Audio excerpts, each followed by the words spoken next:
Hi there, Jus4SweetZ. We are going to make the glaze for our dry rubbed pork tenderloin, and go back and watch that video if you didn't get a chance to watch it. We made a nice dry rub for our pork tenderloin, and this is the glaze we're going to pour over after the pork tenderloin is done. Just a few simple ingredients. We have a little bit of bacon grease from when I made bacon, and just a little tiny bit just for some flavor.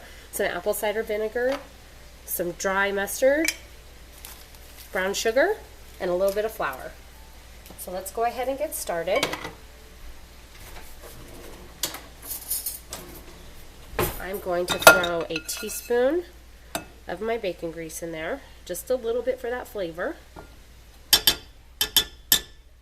Don't let it scare you away, it's just a tiny bit, just for some extra yumminess.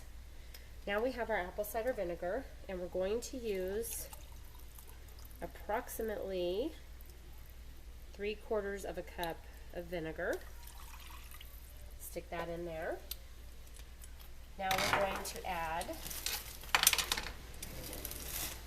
about 1/4 of a cup to 1/2 of a cup of brown sugar. Now you're going to want to taste this to get it to your tasting. This is just a rough estimate. So there's 1/4 of a cup. I think I'm going to add one more, make 1/2 a cup of brown sugar in mine. Make it a little bit on the sweeter side, because if you go back and watch the video, it's a I made my own word, squeaky. A smoky, sweet mesquite rub. And this will just balance those flavors out. If it has any spiciness to it, then it's going to balance it, give it a little bit of a sweet and spicy.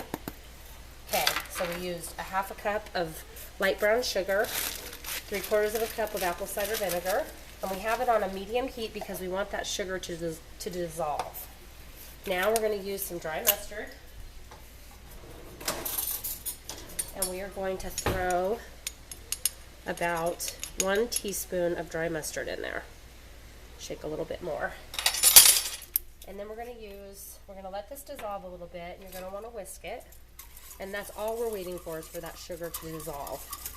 Brown sugar dissolves really well. It has a nice molasses flavor, more so than granulated sugar. I mean, granulated sugar obviously dissolves. That's how you make candy, but we want something that's just going to glaze over it.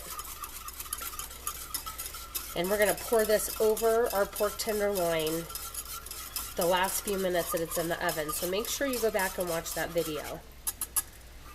Okay, so we're going to get that boiling. You just want it on a medium heat. Now what we're going to do is, it's not boiling quite yet, which is good. We're going to add a teaspoon or so of flour just to thicken it up a little bit, so it gives it a nice